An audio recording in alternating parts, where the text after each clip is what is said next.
Welcome to DIA Today, Democracy in America Today. I'm Matt Parks alongside Dave Corbin. Glad to have you with us as we take a deep dive into the ideas behind today's headlines.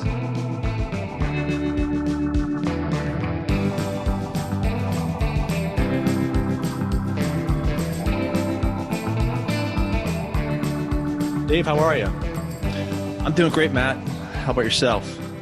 I'm doing okay. It's been quite a interesting last 10 weeks or so here in New York quarantine, but we're hanging in there. What's it like down in Texas?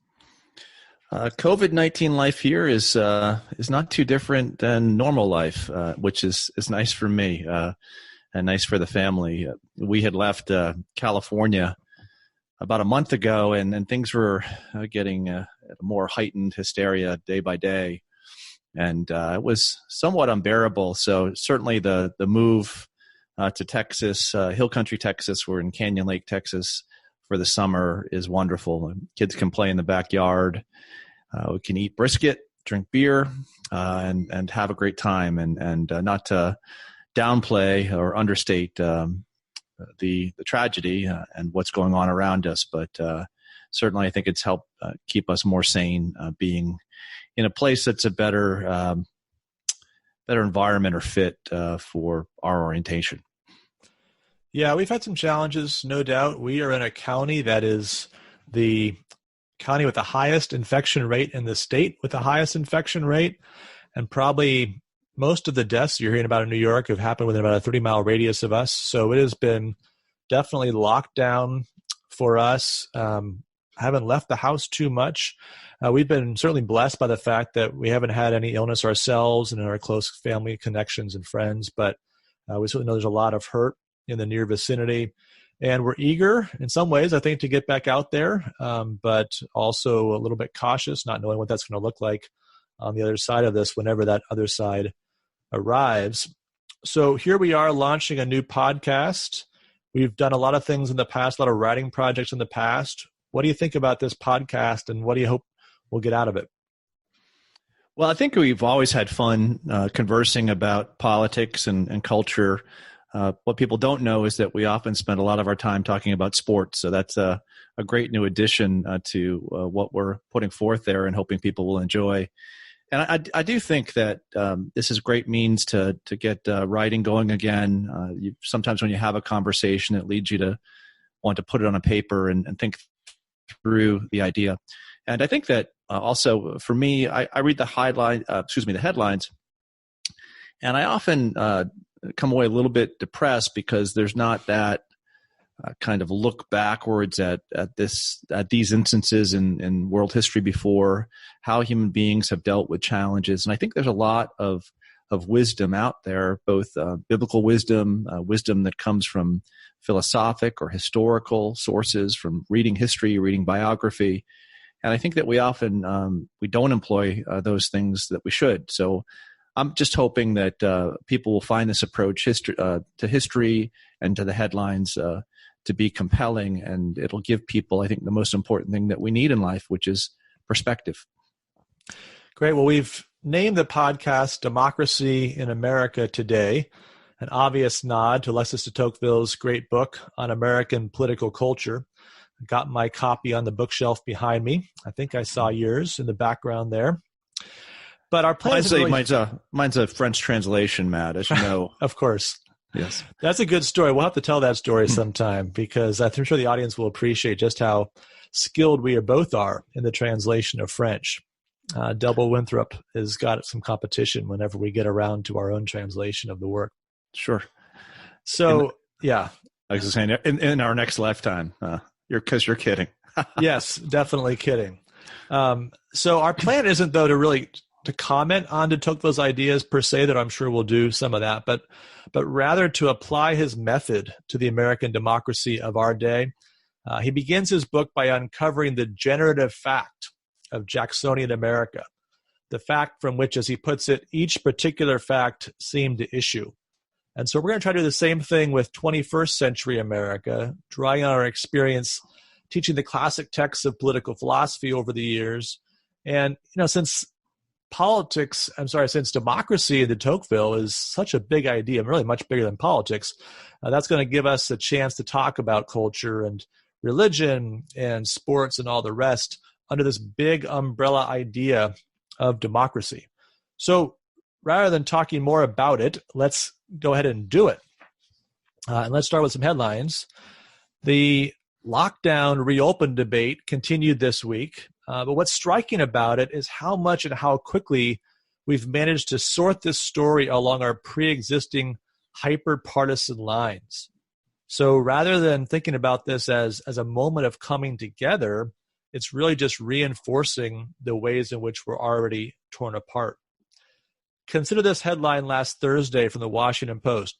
Here we go. Coronavirus hotspots erupt across the country. Experts warn of second wave in South.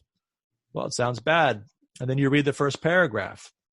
Dallas, Houston, Southeast Florida's Gold Coast, the entire state of Alabama, and several other places in the South that have been rapidly reopening their economies are in danger of a second wave of coronavirus infections over the next 4 weeks, according to a research team that uses cell phone data to track social mobility and forecast the trajectory of the pandemic. So that's not exactly hot spots erupting all over the place, is it? But there's a narrative. I was going to say, no, not at all. I mean, if I read that article, I'd think that it was coming after me here in Hill Country. But what is that narrative? Well, that's just it, right? So there's a certain narrative that won't really allow us to enjoy good news, it seems, at this point. Rich Lowry had a piece up at National Review today about that. This week, the spotlight's been on Florida, where Governor Ron DeSantis chose to focus COVID-19 prevention efforts on nursing homes and other elderly communities rather than ordering an early and long-term statewide lockdown. And despite widespread predictions of disaster, the results have been rather encouraging. The death rate there in Florida is about 1/15 that of the state of New York, and the infection rate is 35th among states, despite the fact that they've conducted more tests than any state but New York and California. I was going to say, that's amazing. Those are amazing numbers. And you'd think that if you were reading the news and you were reading of those successes in Florida, you'd want to understand what produced those successes. And if it was possible in your own circumstance to try to replicate them. And that's not happening, right? It's almost as if you want other states to fail. You want the party that is different than you, that thinks about the problem differently. You want them to be wrong just because you want them to be wrong. And that's one thing when you're playing Monopoly or you're playing a game. It's another thing when you're talking about life and death. Well, that's right. And the Babylon Bee really nailed it today. So their headline, of course, this is a satirical website, right? As they have to point out from time to time, as they get fact-checked by the major media outlets. But Babylon Bee headline, Florida ruled to be in violation of science for not having more people die. And inside the article, we've got the quote, more Floridians need to die for science. Wow. And I think they nailed it. What else is there to say, right? So rather than congratulating the governor, rather than being thankful that the people of Florida have been spared much suffering, we've got to kick the political partisan football around a few more times. Response number one, perhaps the most common response, crickets. All quiet on the humble congratulations front. Rich Lowry, again at National Review the other day, asking, where does Ron DeSantis go to get his apology? And I think Ron DeSantis asking the same thing in his press conference last Wednesday. Response two, it ain't over till it's over. Over at Politico, 4 days after acknowledging that Florida wasn't, quote, a post-apocalyptic hellscape of coronavirus infection and cadavers stacked like cordwood, in an article titled Florida Man Beats COVID for Now, Mark Caputo hedged a bit further, writing with Bruce Ritchie, Florida throws open its doors and holds its breath. The full phase one reopening is an experiment with life and death consequences. Sure, our past predictions didn't come to be true, but just wait, because the next ones might be right. And response number three, conspiracy. Late on Tuesday, the left side of the internet blew up with a story that was too good not to be true. As the Daily Beast reported it, Florida's coronavirus dashboard architect, I was fired for not manipulating data. Now, by Thursday, state officials and others had raised serious doubts about the credibility of the woman making the explosive charge, but you wouldn't know anything about that from the Daily Beast and the others that were reporting it initially on Tuesday. All right, so we've kind of laid out the story here. We've got a little bit of a sense of this hyper-partisan age that we're dealing with and how it applies even in the context of the coronavirus situation. Let's take a step back here and for some perspective, turn to what we're going to call our required reading. So what are you assigning this week, Professor? Well, my favorite reporter of all time is a man named Thucydides, who writes a report, so to speak, on a great war that takes place, a civil war between the Athenians called The History of the Peloponnesian War. Probably many of you have looked at that book, maybe have been assigned that book and said, okay, I'll read the funeral oration of Pericles and be done with it. But there are other great snippets within the book that really shed light, give a report on the human condition and why we do things the way that we do. So the section of the book that I want to assign for this week's required reading is in Book 3 of the History, where Thucydides takes on the Corcyraean Revolution. And he talks about faction breaking out across the Greek city-states, but in particular how it displayed itself in Corcyra. I just want to read a couple snippets from that piece. Thucydides writes, "The sufferings which revolution entailed upon the cities were many and terrible. Such have occurred and always will occur as long as the nature of mankind remains the same, though in a severer or milder form and varying in their symptoms, according to the variety of the particular cases." And here are the keynote. "In peace and prosperity, states and individuals have better sentiments, because they do not find themselves suddenly confronted with imperious necessities. But war takes away the easy supply of daily wants, and so proves a rough master that brings most men's characters to a level with their fortunes." And I think that's what we're seeing in this coronavirus. Most men's characters are coming to be level with their fortunes, or at least we're trying to produce a scenario or want a scenario where people's fortune is bad and hence their character is blamed for the choices that they've made. But he also says a couple other things that I think are interesting and tied to what you just said and going through the headlines. He says words in these times, in times of revolution, words had to change their ordinary meaning and to take that which was now given to them. Reckless audacity came to be considered the courage of a loyal ally. Prudent hesitation, cowardice. Moderation was held to be a cloak for unmanliness. And here's a nice one for us today. Ability to see all sides of a question, inaptness to act on any. So the words change and our understanding of people change, and our wanting to blame our adversaries becomes the defining principle of our age. And what are people after an age like this? Well, Thucydides gives an answer to that too. The cause of all these evils was the lust for power arising from greed and ambition. And from these passions proceeded the violence of parties once engaged in contention. Religion, morality, any type of discussion between parties in which they recognize that there's a common good that they ought to aspire to. All of that is cast aside, and it becomes a game of who can have as much power as possible, and who can use both in word and deed their power to inflict themselves upon their enemies. So I don't think, Matt, that we're there right now in the United States in the year 2020, but I do think that we're tending in that direction. The trajectory of the regime is moving in that direction. And I think the reason why is we've moved into what some have called a post-Republican age, not Republican Party, but the Republic itself. And a Republican notion, lowercase r, that there is a common good that we can aspire toward. And yes, there are going to be differences of opinions over taxes and healthcare policy and this and that and the other, but that you work out those differences by making arguments. You work out those differences by having elections. And sometimes you win and sometimes you lose. Sometimes you think one thing and it changes to another. But at the end of the day, your goal and your aim in your speech and in your deed ought to be that aspiration toward the common good. So you take that out of the equation, and what do you have? You have the dogfight that we see in politics today. So I think Thucydides, once again, is helpful on many fronts, but in teaching us the dangers of faction, I think he's done a great job in this week's lesson.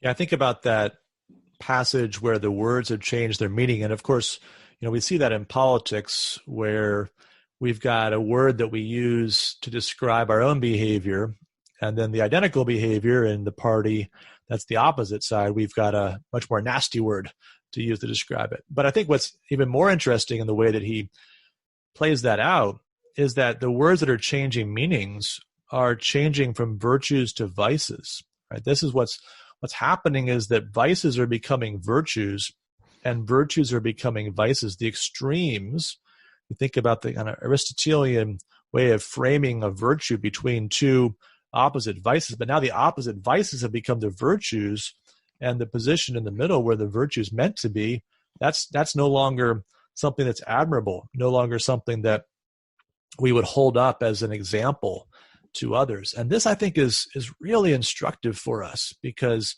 we live in an age where politics is so partisan that virtue really has lost any meaning.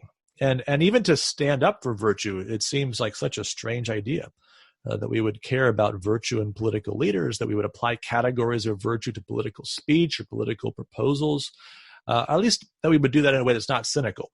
Right? I mean, we do that in a way that perhaps allows us to reject the ideas of others, but we've got so much latitude for people on our side that we're not really serious when we use these moral categories. Let's maybe talk more about this idea of revolution, because I guess if I were to look around and I would say, well, 1776, yeah, I get that. That's a revolution.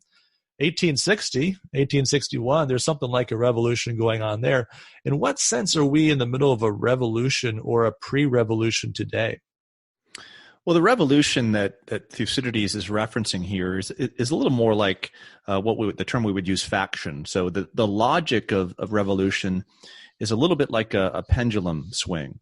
So when one side gets power, they try to draw the pendulum up as high as it can be on their side, but then they suffer a loss and the pendulum continues to swing more and more out of control.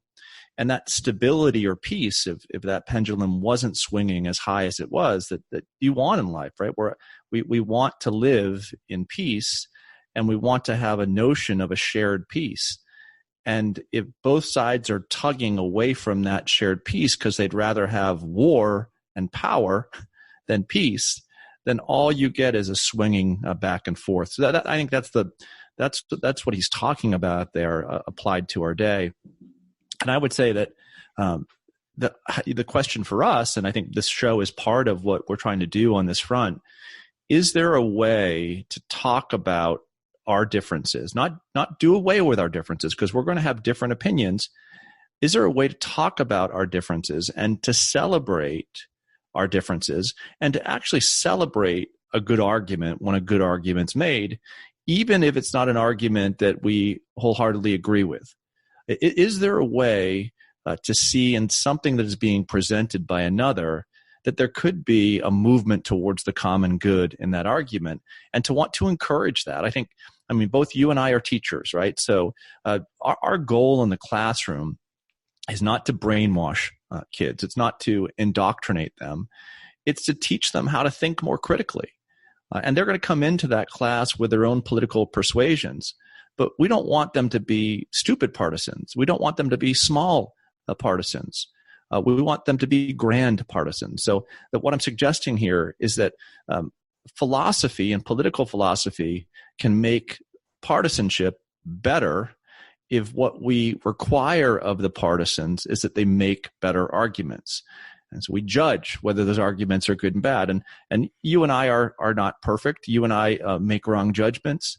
We're just like everyone else.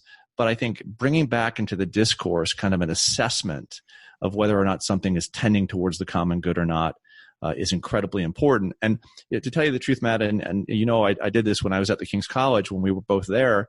I'd take kids to Gettysburg, and you take them to Gettysburg and you show them, what happened in that horrible battle where 8,000 men died in 54 minutes. And you can count your way to that 8,000. 2, 4, 6, 8, 10. That carnage right in front of you. But what came out of a difference of opinion, and that's an end that none of us want. And we can perhaps joke about it or think, oh, it'd be a great thing. But war is not a great thing. Death is not a great thing. Brothers fighting brothers is not a great thing. And we ought to be trying to do everything we can to prevent that outcome. Yeah, I got a great gift in the mail today from my students in one of my classes. Two gifts that were connected. So one was a T-shirt that says Lincoln 1860 in the style of a campaign T-shirt. And then the second was a couple of Lincoln cufflinks, which I will wear proudly the next time I'm at a major black tie event. But one of the things that I admire about Lincoln, and that connects back to your experience at Gettysburg, is the way that Lincoln was able and willing to take seriously the argument of the other side. And even when that would perhaps paint him in a light that was relatively unattractive, that the things that he didn't admire on the other side, he could say, well, that could easily have been me. I could have that position in different circumstances. And so we see, I think in Lincoln, the kind of magnanimity that we're talking about here that moves people toward persuasion with reasoned argument and takes seriously the possibility that the other side has an argument that they think is reasonable too. And even if on the most important questions, there's fundamental clash and nothing could be higher stakes than the kinds of debates that Lincoln was involved in.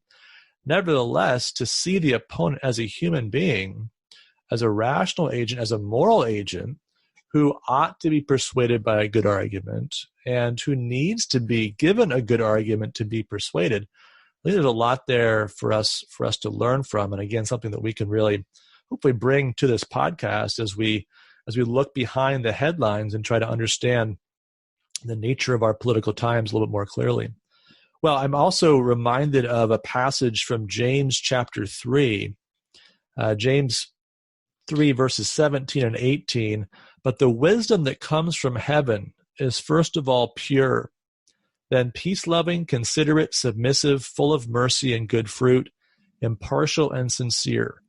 Peacemakers who sow in peace reap a harvest of righteousness. And you think about trying to pair those things, pure and then peace-loving, considerate, submissive, full of mercy and good fruit. In politics today, we got a lot of pure, and we got a lot of tests of pure.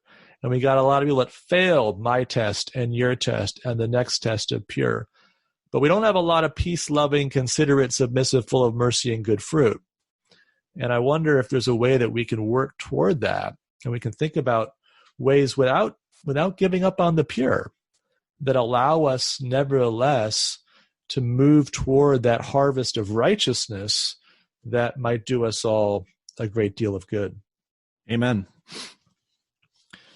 Well, we're getting near the end of the show, and so we've got a couple more lighthearted segments that we're going to use to kind of wrap things up. And so when you put a couple of college professors together, and especially right after the end of a semester where we've just finished up assigning grades to our students, we don't want to lose the habit. We don't want to get out of practice. So we're going to have to open the grade book one more time. Each week what we're going to do is assign a grade to a person or a policy in the news. This week, we're going to focus on political slogans, campaign slogans. So, you think about historically the great campaign slogans that capture the candidate, capture the moment, and might even live in political memory after the candidate's been forgotten. You think about William Henry Harrison. Who's that? Tippecanoe and Tyler too. Yeah, we remember that back in the campaign of 1840. We don't remember what Tippecanoe is, a battle that William Henry Harrison was involved in winning. But Tippecanoe and Tyler too has lived on. Or how about Morning Again in America from 1984, Ronald Reagan's re-election campaign? Or more recently, Hope and Change, Barack Obama's rallying cry in 2008. So I want to get to Joe Biden and Donald Trump, of course, the main event in the upcoming fall campaign. But before we do that, let's just get some rapid fire thoughts on some of the slogans for campaigns that didn't ultimately lead to a nomination. So these are all taken from Ballotpedia, a great source for all things political. Let's start with Mayor Pete. There's actually 2 slogans listed. Number 1, a fresh start for America. Number 2, win the era. What do you say, Professor? You want a grade for for both of those is what you're asking. Yeah, give me a grade. That's what. Let me hear your reaction. I think I'd give a fresh start for America an incomplete. A fresh start of what? And it's a little vague for me. Fresh face? What? Fresh. I mean, Mayor Pete, what is he, 17, 18 years old, something like that? So he looks that young. That's right. But I'd probably stay away from the vague. His other quote was what? Win the era. Win the era. Wow. How about win the millennium? Or just win forever. Win the era. Wow. Okay. That actually sounds like something someone young would think, that you could just win the era. You're not just going to win the presidency. You're going to win the era. I'll give that a gentleman C. Gentleman C. It's a good thing to be optimistic when you're young, but sometimes that comes at the cost of humility. So a C for that, I'd say. When I run in 2032, which was my plan from when I was in second grade, I've already got my slogan. It's going to be win the epic. Win the epic. Okay. Yeah. Awesome. One and done. Once you get that win under your belt, there's nothing more to be done. We can just take thousands of years off and all go back to normal life. So, okay, how about Elizabeth Warren? Always the overachiever. So she's got even more slogans. She's got 3 slogans. Number 1, persist.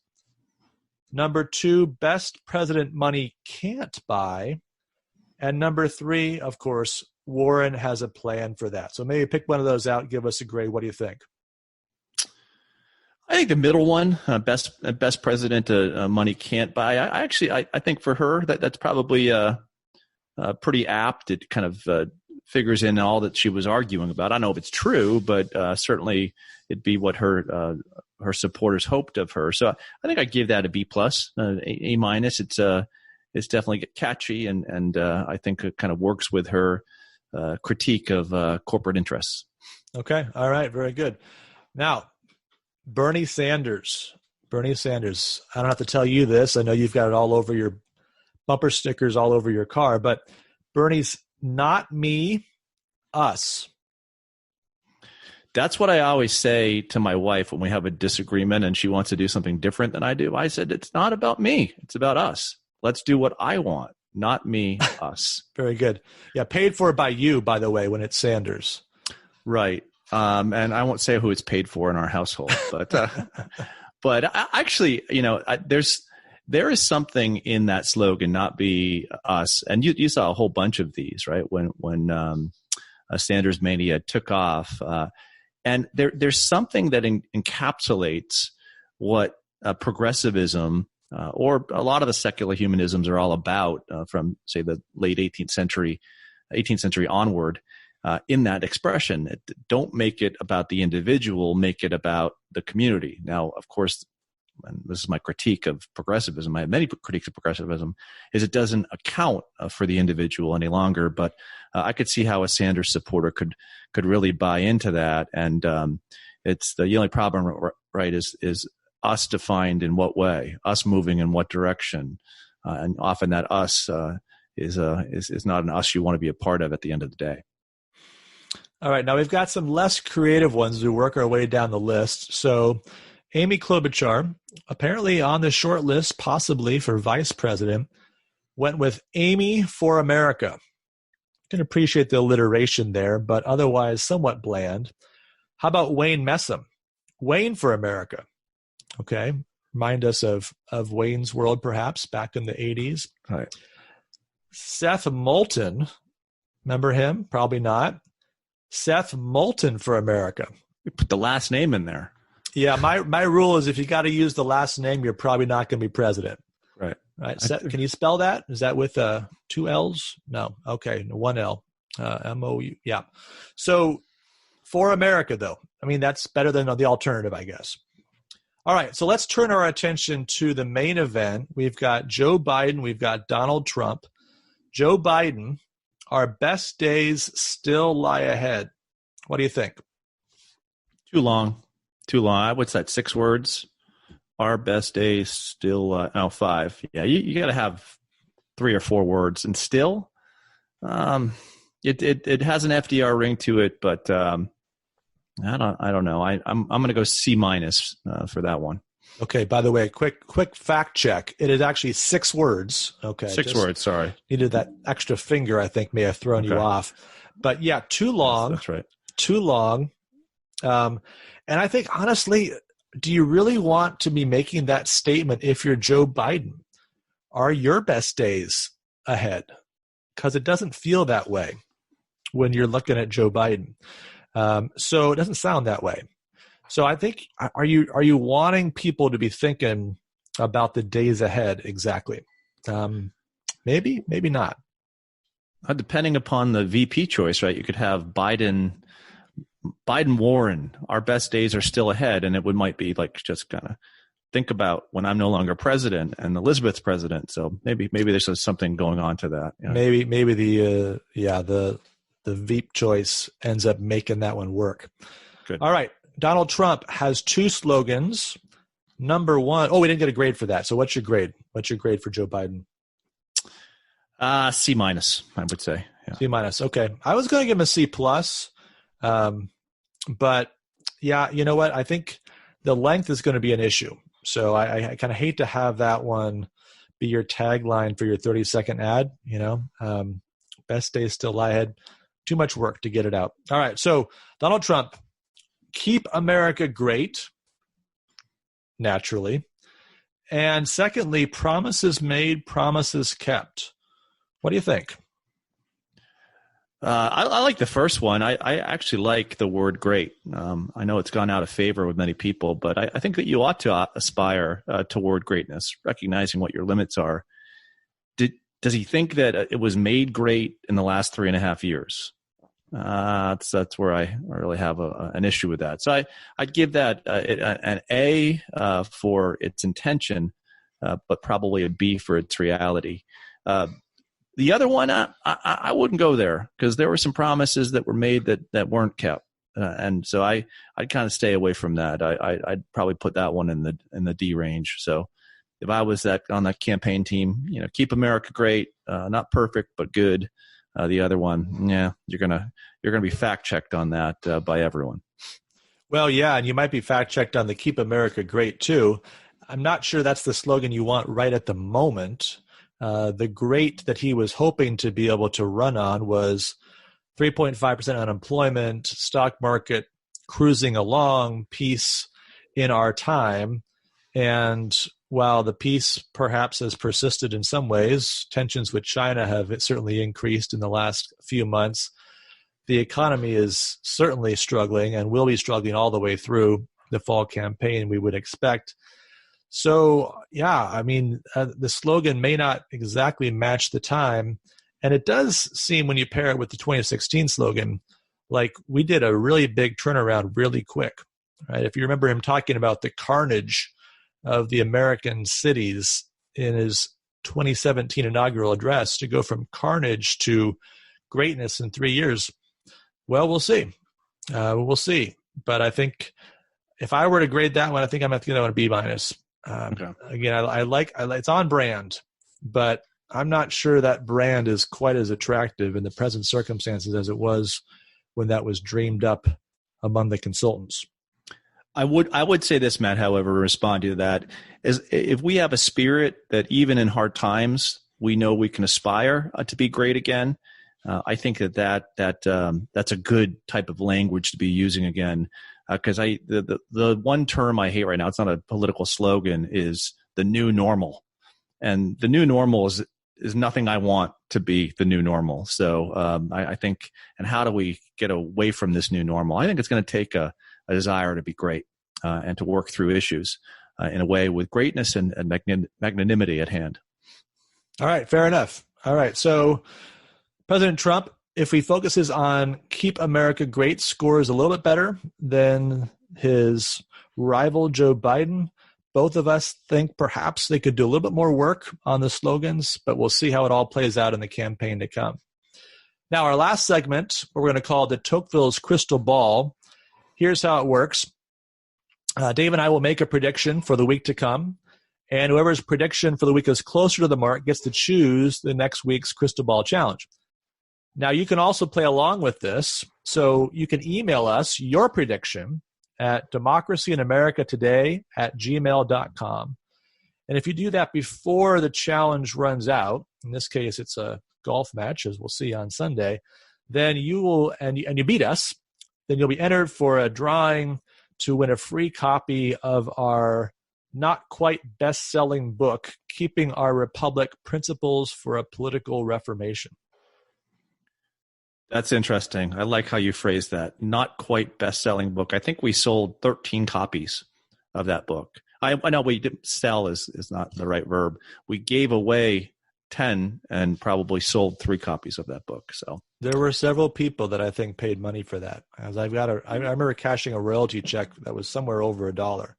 So yes, it was about a coffee. Yeah, that's right. Well, not a New York City coffee, but it was something. Yeah, but it is a great book, though. I mean, just think of the value. If you tried to get that on Amazon, you'd pay $176 for it. So the fact that you get that by getting this right is good. Yeah, right. I mean, it's the kind of thing that's like collector's item, really, at this stage. You know, if you have an original copy of that book, there are not many of those out there. So anyway, you're going to want to jump on this offer. But here's 2032 when you're president, that thing's going to be worth a lot of money. It's going to be worth a lot of money. That's right. Yeah. And I think I'm supposed to be governor by now or senator or something. So a little behind the pace that I had set out for myself back in second grade, but there's still time to catch up. And apparently being governor or senator is not that important if you want to be president anymore. So you might be able to launch from podcast to the presidency.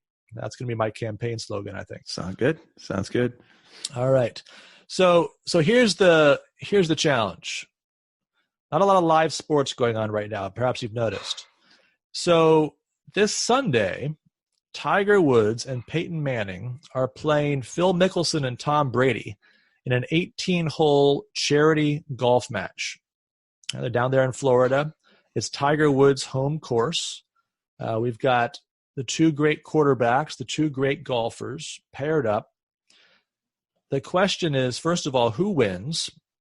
And then what's the score? So they're playing match play. So we're looking for a number of holes for each of the pairs to win. On the front 9, they're each playing their own ball. Low score wins. On the back 9, it's alternate shot.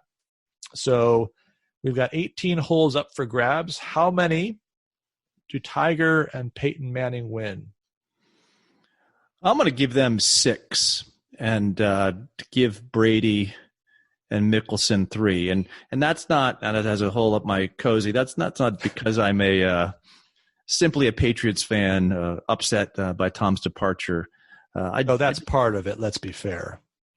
No, and actually, I'm happy for him, and I'm looking forward to the country having to view a Patriots Buccaneers Super Bowl for 2021. That would be a riot.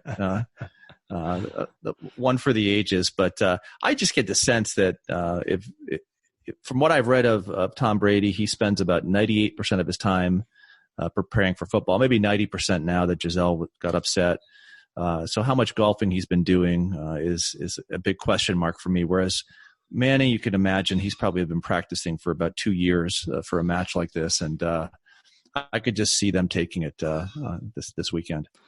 Manning's got some scores to settle, let's face it, right? He's behind in the all-time series with Brady. And I'm not sure winning a charity golf match will do a lot to even the score, but it's better than nothing. Of course, that's true on the other side when it comes to Mickelson and Woods. Mickelson beaten out so many times by Tiger Woods over the years, always in Tiger's shadow. So I'm going to agree with you in terms of who's going to win. I think it is going to be Tiger and Peyton Manning, but I'm going to say it's going to be 4 holes for Tiger and Peyton and 2 for Mickelson and Brady. So still a 2-hole spread, but I think there's going to be more holes that are going to be halved, and so there will only be a few holes where somebody actually wins. Now, we're going to have a tiebreaker because if we're going to have a contest, we can get some ties with thousands of listeners. You expect everyone to participate. This could be a mammoth thing to try to organize. So we have to have a tiebreaker. On the fifth hole, which is a par 4, each player can only use one club.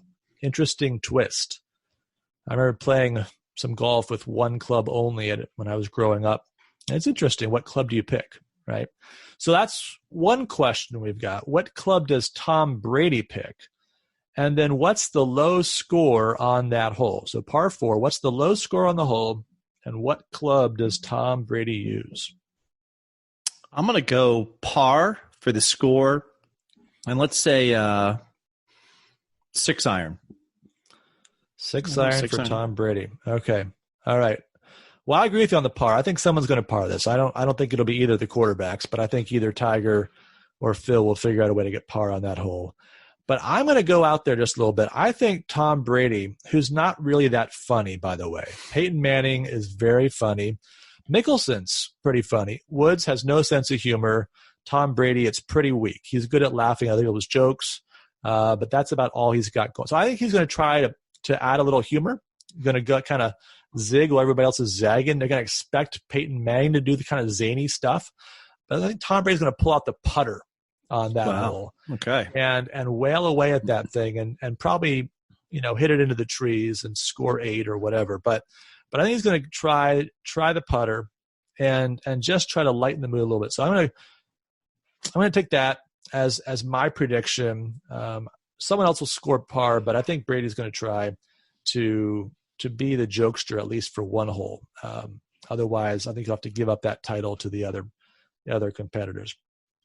Should be fun. Should be fun. It's going to be a good time. Yeah, it's going to be a good time. And hopefully more real live sports sometime soon, right? We've got baseball talking about that. We've got all kinds of sports that are making their plans, but no one's quite pulled the trigger unless you're a huge Bundesliga fan, German soccer out there. I know you follow that closely, Dave, but for the rest of us, Bayern Munich, yes. Yeah. So. Okay, well, you at least got one team named down. That's pretty good. So for the rest of us, right, we'd like to see some sports return. We'd like to have to not predict the scores of celebrity golf matches, just saying. All right, well, that's going to wrap it up for us for this first show. Thanks for being along with us. We will be back with you next week with more headlines, required reading, open the grade book once again, and a crystal ball. You can follow us on Spotify. You can get our podcast on Apple Podcasts. You can get us on Google Play. And we look forward to hearing from you once again, democracyinamericatoday at gmail.com. Thanks very much. Take care and God bless. Good.